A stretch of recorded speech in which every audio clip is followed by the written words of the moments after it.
Welcome back to another episode of the Girls Talk Money podcast. Today we've brought in one of my closest friends and one of the most talented, driven entrepreneurs I know, Kate Robb.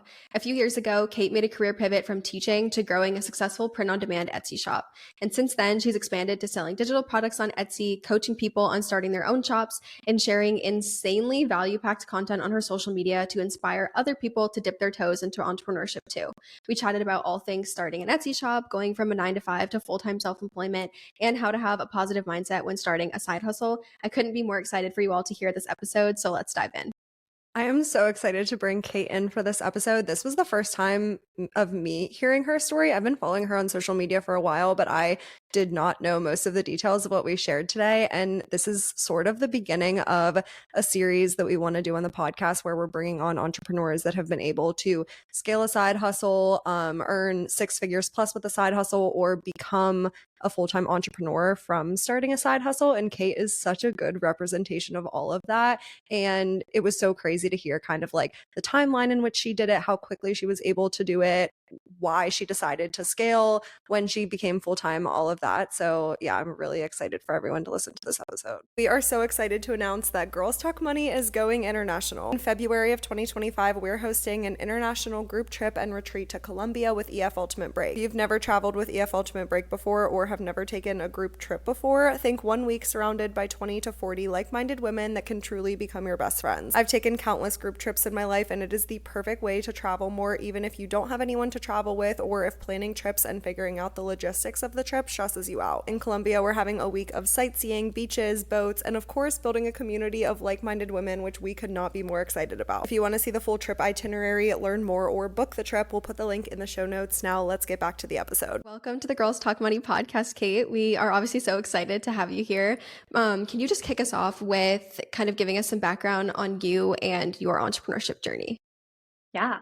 Hi, guys. My name is Kate. I grew up in Pennsylvania, and I never had any idea I was going to be a business owner. So I originally started my career path in the nonprofit space, first as a teacher and then later as a grant administrator, and kind of through a series of events, fell in love with some various side hustles. I eventually transitioned into the corporate world, working in tech recruiting for a while before I was laid off, and decided to take a leap on full-time self-employment. So I've been self-employed at this point for about 18 months and have no plans of going back to a 9 to 5 anytime soon. I didn't realize it's only been 18 months. I feel like you've been doing this forever, but can you give people an idea of like how you got started into being self-employed, like things that you tried first, what stuck, and all of that, and kind of like how quick it took off, if that makes sense? Yeah, for sure. So I started side hustling, I would say, in the summer of 2022, but I think my ideas for side hustling started probably like 6 or 8 months before that. Oddly enough, I had never heard of print on demand, which is the biggest side hustle I would say that I've tried, until I went out to coffee with a former mentor. I was feeling super burnt out in my nonprofit jobs and went out to coffee with this mentor, and she was telling me that she launched a t-shirt business on Etsy. And I was like, did you learn how to screen print? Like, where did that come from? And she was like, oh no, it's like print on demand. And I like got back in my car and I'm Googling like, what is print on demand? Like, what is it? Like, you're like trying to pretend like you know what's going on. I had no idea what was going on. And I was like, oh, this is like a side hustle where you don't have to hold any inventory. You design products, you work with a manufacturing partner. Like, this could actually be something I would do. I had no time when I was in the nonprofit space to start a side hustle. I was probably working like 50 to 60 hours a week, driving all over the state of PA. And so when I eventually transitioned into tech recruiting, I had such better work-life balance. And that's really when I decided to give print on demand a try. So I launched my first shop in the summer of 2022. Oh my gosh, I feel like that feeling of being kind of burnt out is so relatable, because I feel like that is something that makes people want to start a side hustle so much, where they're like, I have this full-time role, but it's just not, maybe it's not paying enough. Maybe it's just like, I'm so burnt out. So you were like, okay, I'm going to start to explore print on demand. When did you start that? When did you start that first shop? Like, when were you like, I'm going to actually start a print on demand shop and go after it? And were you like super gung ho, I'm going to build this into a business? Or was it just like, I just kind of want to experiment with this a little bit? Okay. So My boyfriend and I started the stint of long distance around the same time that I transitioned into like the corporate world. So I was out of the nonprofit world. I had way better work-life balance. And then he moved to Denver. So we were like very far apart. And honestly, I was just bored. Like I had nothing to fill my time with. And so I feel like that thought in the back of my head of like, I was going on all these walks, listening to all these podcasts about financial freedom. And I was like, that print on demand thing was still like nagging in the back of my mind. So I really just started kind of diving in however I could. I don't think I had any intention of scaling it to like a full-time business. I was really hoping to make like a couple extra $100 a month. But I think once I saw what was possible with it and I saw that full-time self-employment might actually be within my reach, that's when I really started putting more time into it and seeing where I could scale it to. That's such a good point. I think, Grace, you were talking about like the reasons why someone starts a side hustle, but I was definitely in the same boat, Kate, where I was just like bored. I had very good work-life balance with my corporate job, and I just graduated from college, and I was like used to being super busy in college, but then all of a sudden I had this corporate job where 4 o'clock I like clocked off and didn't have Yeah. anything to occupy my brain. So I love that you kind of like dove in and were using your time to listen to all of the podcasts on Yeah. how to increase your income and gave it a shot. But I feel like a lot of people are going to have this question because I know I do anytime I watch your TikTok. And Yeah. you did say what print on demand was. Yeah. You don't hold any inventory. You are making the designs. You're working with manufacturers. And then when someone purchases something from your Etsy shop, they get sent the shirt, the sweatshirt, or whatever the thing is. You're making the designs though. Are you a creative person? I need like, were you like artistic or? No. And it's so funny. Like I look at my initial designs and I just shared actually a video a few weeks ago with some of my initial designs and I'm like horrified at the stuff that I like used to design and put out there, like thinking someone was going to buy it. I think that I've always had like a naturally kind of creative side to me. I can remember like I was in a sorority in college. And so like, designing like big little shirts and all that kind of stuff. But I had never ever had any sort of like professional graphic design experience whatsoever. And I think that so many people don't start a print on demand side hustle because they're so worried that that is going to like eliminate their success or like prohibit them from being successful with the side hustle. But the truth is that it's just like anything else. Like the more you practice, the better you get at it. And you just have to be prepared for that.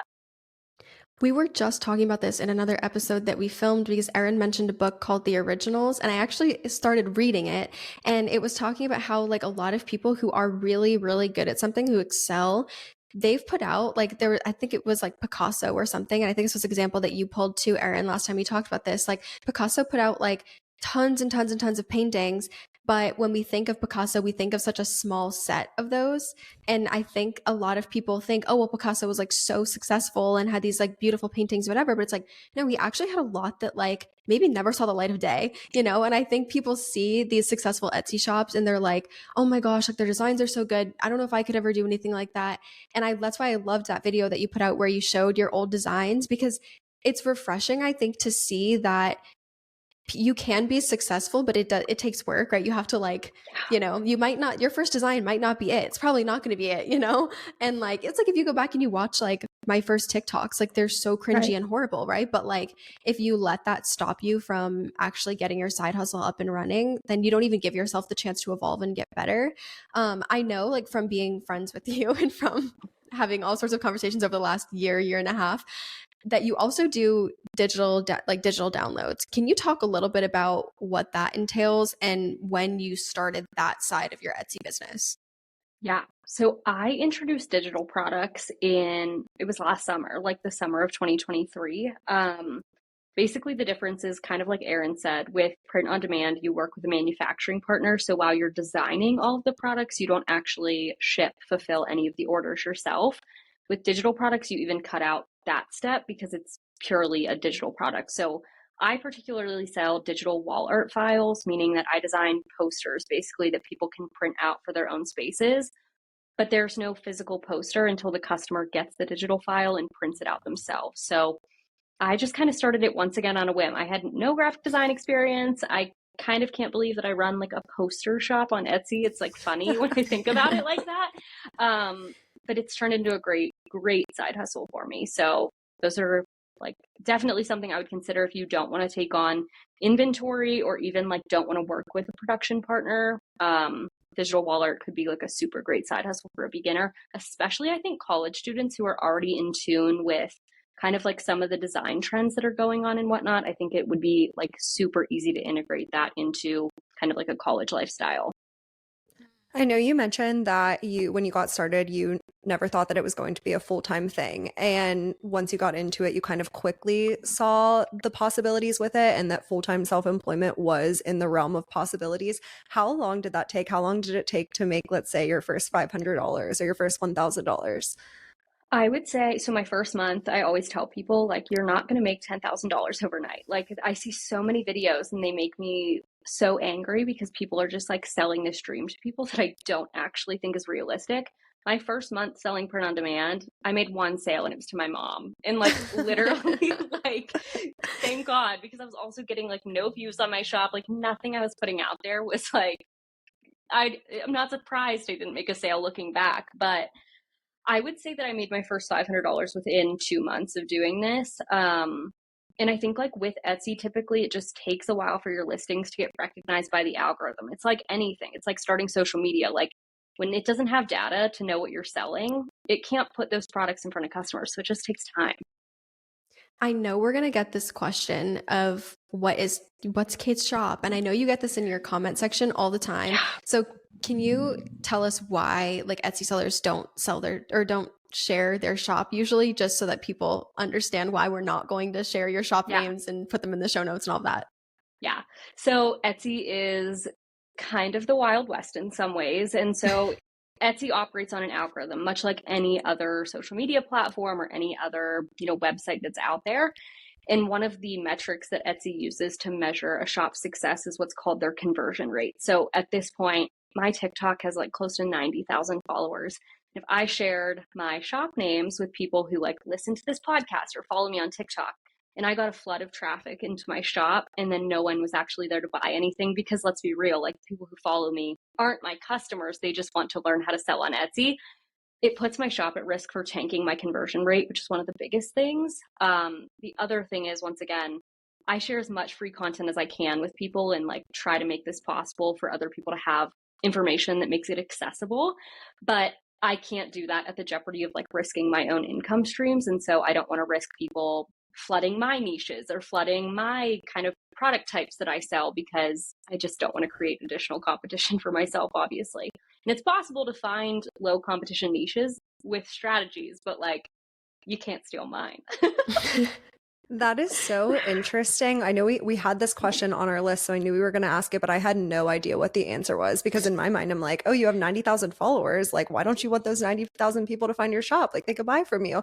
But that totally makes sense. I feel like with Etsy, and that's so, like, I love the income transparency on, like, I didn't make any sales my first month. It took me 2 months to make my first $500. I feel like Etsy is one of those things that everyone assumes that it's like, well, other people can do it, but I can't do it. Or it's one of those, like, yeah, people are like selling this dream to me, but it's not possible to me. Everyone just thinks that it's like not attainable. But do you have any tips for people who want to start selling on Etsy? Not even just like print on demand or not just digital downloads, like whatever the product is, but just some tips on if you want to start selling on Etsy, maybe like how to get started or things that you see people do wrong when they first get started. Yeah, I would say the first thing is just like set realistic expectations. The analogy I always use with people is like, imagine that you wanted to be like a power lifter, like you wanted to compete in like a powerlifting competition. You're not going to like show up on day one at Planet Fitness and like be in like a peak fitness level. That's just like not going to happen. And so you need to like set the expectation that like it's going to be a long haul and there are actual skills and like foundations that you need to have in order to be successful with it. I see videos all the time. They're like, you can make $10,000 in your first month selling blank journals on Etsy. And that's like not real. So you have to get familiar with things like product research and figuring out where are the gaps in the market and figuring out how can you create designs that actually catch people's eyes? How can you make your listing stand out in search? It's the same with like any other skill that you want to learn, but you just have to build on those like foundational building blocks before you try to like have a $20,000 month.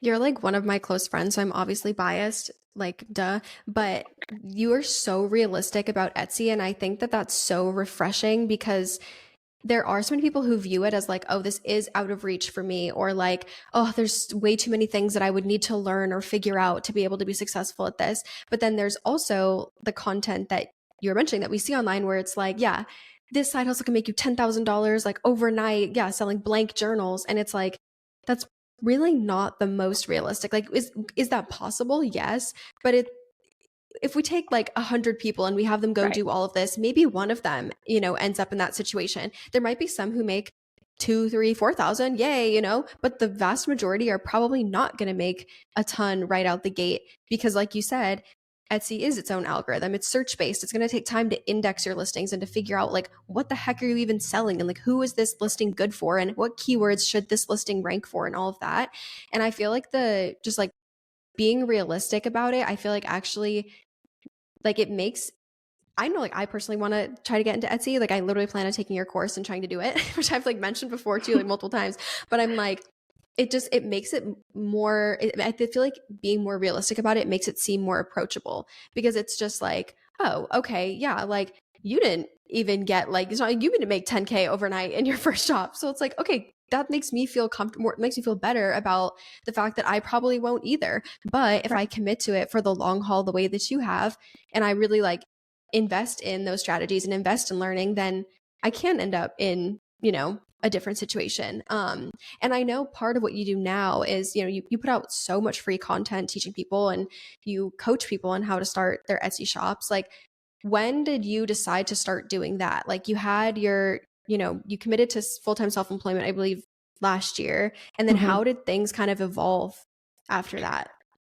So I committed to full-time self-employment, not of my own will, I will say that. So I was laid off from my full-time job in January of 2023, and it was honestly like one of the scariest moments of my life. Like, despite the fact that I had additional income streams from my Etsy stores at that point, I had just moved to Denver into an apartment downtown, and I was like also struggling a lot with this concept of, I think, just perfection. Like I've always been a perfectionist or someone who felt like I needed to like climb the career ladder and like, you know, get the promotion and all these things. And then to just be like let go was like heartbreaking to me. And I felt like I was letting down like my boyfriend who I split expenses with and like my family and all these things. But it was actually my boyfriend who was like, hey, slow down. And like, you have a business, like you've spent the past 6 months building a business online. You love your Etsy stores. Like I was like working on Etsy every spare second that I possibly had. And so he was like, why don't you take a year and basically view it as like a self-funded master's degree that you're giving yourself? Like it's like a gap year basically that you're going to take at 25 and figure out like, can you sustain full-time self-employment? What are your soft skills that you could market as like a freelancer? And so I just kind of dove in, and that was the best decision of my life. Like when I got to the 1 year mark, like my life looked so different and I was so proud of what I built over that past year. It was not a pretty year, like at all. It was like actually the most up and down year of my life. And there were so many times where I was like, it'd be so easy to just run back to a 9 to 5. But I'm so glad that I stuck it out for that full year because my life has completely changed. I love that. I think you took a really good mindset for it at the beginning it was very much so like, hey, I have the free time, I have the brain capacity, I'm interested in learning more about print on demand. You kind of viewed it as a hobby at the beginning, but then once you realize like, hey, I've been doing this for 6 months and I actually am really passionate about it. I do find myself in my free time thinking about it, working on it, and I have this opportunity to spend more time on it. So now I'm really going to dive in and make it into a business. So how long did it take for you at that point to start? Like, is that when you got on social media? Is that when you started doing like the coaching and the courses and all of that? Is that sort of like the next phase of your entrepreneurship journey? So I was a full-time Etsy seller, I would say, for the majority of 2023. Like when I was laid off from my full-time tech recruiting job, the only other income streams I had were from my Etsy stores. But given that I was on like a 1 year gap year sort of experiment, I like wanted to dip my toes into everything that I possibly could. So I had no plans of monetizing my social media page, which I know always like really surprises people, but I feel like I was honestly naive to the fact that I could get brand deals. And honestly, Grace, like you were the first one who told me like it was like probably around the time I had like 40,000 followers. You were like, you need to add a link in your bio. Like you were talking about all of these brands, like just organically, and they want to pay you, but like you aren't even giving them an opportunity to contact you. Like, I don't think I even had like a business email address at that point. I was just like sharing free content for probably like close to 10 months before I made $1 off social media. But that, like, I guess like in those 10 months, so I started doing social, and then I was like reselling thrifted pieces because that was also like an interest of mine. With some of those thrifted pieces, I was like, I bought a sewing machine at one point. I was like upcycling clothing and like selling that on Etsy. I've since shut that down. That was like we tried it, but like that was just not sustainable for me. I took like my first freelancing job as like a contract recruiting coordinator. So like sampling out like, okay, if I don't want to go full time back to recruiting, can I still like work some of this is on a contract basis? But then ultimately, yeah, like I got to a point where once I added the link in my bio and made myself available to work with brands, I started making income from that too. And then by that point, I had like 40,000 followers and I was getting more and more requests for coaching. And that's when I was like, oh, wait, I did used to be a teacher. Like I can also use that skill and start teaching people more formally how to start their Etsy businesses too. And now do you still do the coaching, or is it you do like courses now, right? So I'm taking like, I think what's so nice about self-employment is you can kind of like set, what services you want to offer at what point. So right now I'm taking like the summer off of one-on-one coaching just so I can focus on traveling and working on my own shops, to be honest. But yeah, I do one-on-one coaching whenever my schedule allows. And I do sell courses that walk through literally like my step-by-step process. Both of my courses I filmed like walking through the process of starting a new shop on Etsy and like literally every click of the process. I I can't love wait to that. take your course. I'm like, I know. like literally, I have said so many times, I'm like, when my life like calms down, which like it never seems to, but I'm like, when my life finally calms down, I'm like, I'm gonna take like Kate's courses because I tried to start an Etsy shop doing like digital downloads of like Mhm. habit trackers and things like that. Lord have mercy. Like I would have loved someone to hold my hand the whole way and be like, okay, step 1, step 2. Like I would never try to do it again unless I was taking your course because I mean, my designs were really bad. Like I look back, I'm like, that was ugly. Like I wouldn't have bought it. You know what I mean? But like it yeah. And I like have an SEO background. Like I do SEO stuff, like stuff related to SEO with my freelance clients. So I have that reference when it comes to search and I like understand that aspect of it. But like having someone to hold your hand and be like, step 1, step 2, step 3, like I so understand nice. like that is like where the courses came from because I was like, there's only so much I can teach people in a 3-minute TikTok video. And it has quite literally taken me like over 2 years at this point of selling on Etsy and watching like where are the pitfalls? Like what makes some shops so successful while other people like can't even make 10 sales?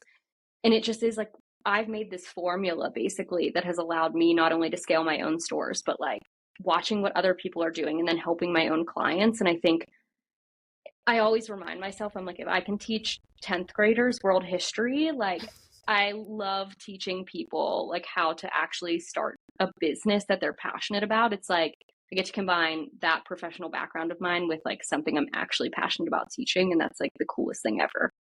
I love what you said about one, the self-funded master's degree, but then two, you kind of touched on like the identity crisis of Yeah. losing your job and being like, I thought that I was going to climb the corporate ladder and I just thought that that was what I was supposed to do. And a lot of my identity was wrapped up in that. Do you still feel that way? Because I know this is something that like I definitely still struggle with. It's like someone asks me what I do for work and I don't really know how to answer that because we dip our toes into a bunch of different things and it like makes us money and we're passionate about it and we get to try all of these different things, but you still have that identity crisis of not really knowing how to tell people what you do. But then second, the self-funded master's degree piece is sort of like once you do start building a business you love, it frees up time and you're making money from it. So you are able to self-fund teaching yourself how to learn additional skills that can down the road make you money. So things just sort of snowball. You get additional streams of income and all of a sudden you're a full-time entrepreneur, which is what you've been able to successfully do. Yeah.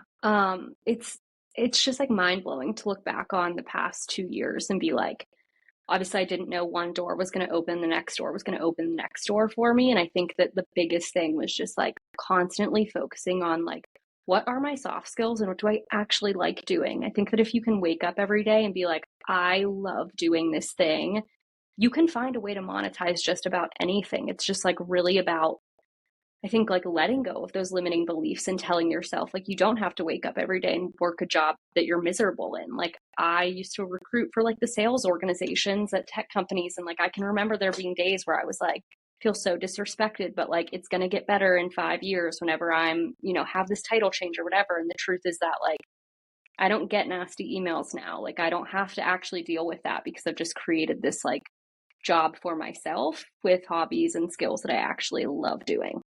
Self-employment is so beautiful. I'm just like, I'm like, this is so sometimes. Like, I know. I know. Sometimes there's definitely days for sure where it's like, what am I doing? And I mean, we've all, like the three of us, I have contacted both of you on, different accounts, and you've contacted me on different accounts, just being like, oh my God, like everything I'm doing sucks and my work is horrible. And then the next week we're like, oh my gosh, like I'm so successful and so good and I love what I do and I like everything I do is great. And it definitely does fluctuate. But I think like keeping it real about what your journey has looked like is very empowering for a lot of people that consume your content, because you don't try to make it look like it was perfect. And you talk about the fact that, you were burnt out in your career and then you were kind of forced into self-employment.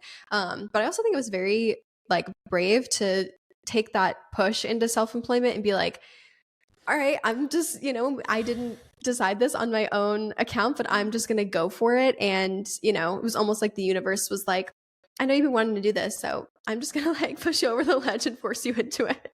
No, that is the craziest thing. So I, like the morning I got laid off, I journal a lot. And the morning I got laid off in my journal, I wrote like, deciding means there's no plan B. Like I want to be fully self-employed. And then not like 2 hours later, I get like the 15-minute call put on my calendar. And I was like, I didn't mean that soon. Like I didn't know that was going to be taken seriously. Like, but then I just had to remind myself, I was like, no, literally, like, I had that like urge, like I knew that I could do it. And I don't think I would have been brave enough to like take the leap on my own. And if I didn't have people in my corner, like supporting me, like I really do like say thank God for my boyfriend all the time, because I think just like his belief in me was also so empowering to just be like, if he thinks I can do this, I can do this, I think. So yeah, no, it's definitely so empowering to see what you've been able to accomplish in such a short period of time. Like I said at the beginning of this episode, I didn't realize it hasn't been even like 2 years that this has been going on. But I love that you're like trying new things and you're like constantly dipping your toes into a bunch of different things. I heard this term called portfolio career, which I feel like both of you can definitely relate to. It's just like kind of, again, that term of you're fully self-employed, but you're interested in a bunch of different things and you're constantly like giving yourself more time flexibility back into your day to be able to dip your toes back into different things. So with that, where do you see your entrepreneurship journey going from here? Have you thought about that? That is such a good question. And I feel like I don't have like a super clear vision of where I want to be in like 10 years.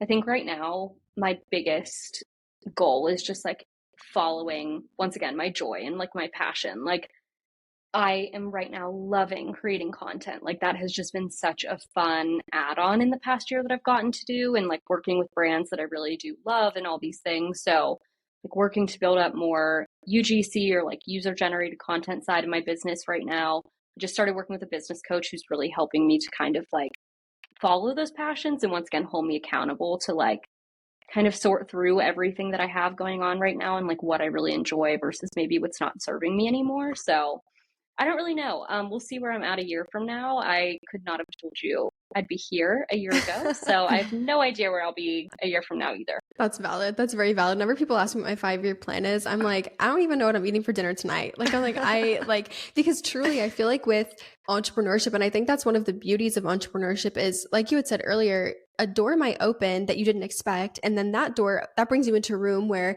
now there's another door opening that you didn't expect. And now all of a sudden you're 5 doors deep that you could have never saw yourself like going in that direction. And it's hard to predict. And just, I think with being, like with our careers being online, I feel like things evolve so quickly. Like paid communities have really taken off recently, and a lot of people are starting paid communities. And there might be Etsy trends that happen that like you never even saw coming. And that could be something that you're like, oh yeah, like I really want to double down on this trend and like focus on it. Or with, things happening with social media platforms, or just there's so much that changes and evolves that, I mean, I think for all of us, our careers a year ago look so different than today, or even 2 years ago. Like 3 years ago when I was graduating college, I had no idea. Like, if I would not have thought that I'd be like a podcast co-host or like being a content creator. Like, I would have never seen any of that. I would have been like, please, like, relax. I mean, that's not happening. But it really does evolve so quickly. And when one door opens, it can spiral so much from there. So it is tough to predict. But I also think it's kind of cool to be in that spot where it's like, things have evolved for you so much over the last 18 months, which also, even though we're friends, I did not know that it was 18 months. Like, for some reason in my head, I always felt like it was so much longer. I think because you're so talented at what you do that I'm just like, she's been in the games, for a long time. Like, she knows so much. But it's kind of cool almost like knowing that you're going somewhere, but you have no idea where you're going. And it just like allowing things to kind of flow to you and let your career evolve from where it's at. I know we talk a lot about kind of balancing action with also like attracting. And I mean, I forget, I know both of you obviously, but we're all spiritual and we all like have conversations about like manifesting and things outside the podcast as friends. But I know we talk a lot about that. And I think it's cool to be able to focus on just the life that you want to attract and let those actual like, okay, I'm going to do this thing or this thing kind of flow to you. And I think that's a good spot to be in as an entrepreneur. Yeah, no, it's like I feel so grateful that I get to wake up every day and like make my own schedule. And yeah, I do work a lot. Like I won't like, I'm very transparent about that, but it's because like I love the work that I do. And I feel like for me, one of the best things is that because my income streams are so diverse, it's like one day I might work on my Etsy print on demand shop. The next day I might work on my digital product shop. And then it's like, I'm going to coach these people on this day. And then, so I just always get to do new things. And I feel like for somebody who's always been super multi-passionate and like never really felt like I fit into the archetype of like a perfect 9 to 5 worker, this is like very much kind of my dream life, I would say. On that note, I feel like Grace and I get this question a lot, and we've talked about it on the podcast in solo episodes, but I feel like it's a good question to ask any entrepreneur, kind of their take on it. How do you stay disciplined when no one is holding you accountable? Because that's a big aspect of self-employment. Like, you wake up and no one's there to tell you that you have to do anything that day. But if you are consistently being like, oh, well, I don't have to do anything today, and then you just keep pushing the work off and off. So how do you stay disciplined? What does that look like? I think discipline is super easy to have when you like love the work that you're doing. Like I think when I remind myself like how lucky am I that I get to wake up every day and not have to like I don't have to log on by a particular time. And like if I don't get to work until 2 o'clock today, like that is fine. And it might mean that I work until 10, but like I think it's just always staying rooted in that like gratitude towards like self-employment and just like once again really rooted in the work that you are doing. And I think it's like the same thing like when I was a teacher, even like I taught in Memphis in a school that was like historically really underfunded. It was like a very unsafe environment. And there were days where I was like, man, I have no idea what's going to happen at school today. I don't know what's going to go on in the neighborhood where I teach, but like these kids deserve a teacher. Like it's like you're going to get up and go to work. Like that's what you do. Yeah, Definitely. that makes a lot of sense. Yeah, I feel like it is easier to show up when you enjoy it, but also I think being rooted in that gratitude, I feel like is really important, especially when it comes to, because I think all of us can probably relate to this, and probably a lot of people listening can relate as well, that when you are in charge of everything as an entrepreneur, or if you have a side hustle, or if you work, even if you work a 9 to 5 and maybe you're like you don't really have like someone overseeing you or telling you what to do, it's easy to put pressure on yourself to do all of the things and to do the most. So it's like striking this balance of, yeah, how do I like just show up every day and do what I need to do and make sure that I love what I do without putting the pressure on myself to like, yeah, do a million things and to really find that balance. But being rooted in gratitude where it's like, I am grateful that I just get to do this every day, or I'm grateful that, I even have the opportunity or whatever, or that I get to work for myself or work in this environment or whatever it is, I think makes it easier, especially on those like tough days, because there will be tough days at any type of job, any job, side hustle, entrepreneurship, whatever it is. There's going to be days where you're like, what the hell am I doing? Why am I doing this? You know what I mean? Yeah. But having that like gratitude for the work that you get to do, I feel like is definitely helpful in showing up consistently. And I think also like there were so many tasks I feel like that I used to dread about my business, like accounting, for example. Like I would get to the end of the month and be like, I have no idea what of this money I need to like set aside for taxes or do this with, or like, and I started coaching people and I was like, I need to have like some type of service agreement in place, but like would give me so much anxiety feeling like some of those tasks, I feel like when you don't want to do them, that's where it can be hard to stay disciplined and like show up for work every day. And that's why I don't even like second guess about outsourcing that stuff now. It's like, I will help pay my accountant whatever they ask to like handle that side of my business. I will pay my lawyer like whatever they ask to handle that side of my business, because when you get to continue doing the tasks that you enjoy, I think it makes it so much easier to like stay focused and like actually move your business forward. I love that so much. Yeah, outsourcing and also setting up systems so that anytime something like that does come up, like the service agreement is already in place and it automatically gets sent to the customer, and just kind of like setting everything up on the back end to allow you that time and space to focus on the things you love and to focus on the things that can in turn make you more money. So I love that tip so much. We're just out of time. So I guess our last question is just, where can everyone find you? Yeah, how can people work with you if they want to learn more? Yeah, my handle on Instagram and TikTok is at Kate Robb LLC, and you can find me there.